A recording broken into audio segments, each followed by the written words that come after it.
Hey guys, in this quick tutorial, I'll show you how to copy your Twitter profile link in just a few easy steps. Firstly, open your Twitter account and tap on your profile picture to access your Twitter profile.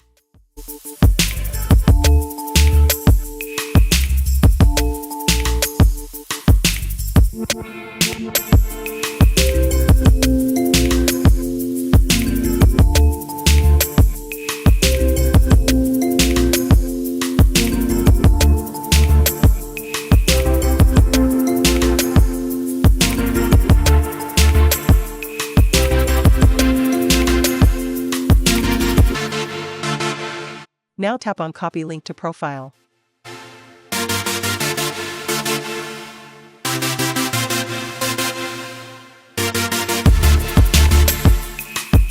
Congratulations, you have successfully copied your Twitter profile link. If you found this video helpful, please leave a like and subscribe for more.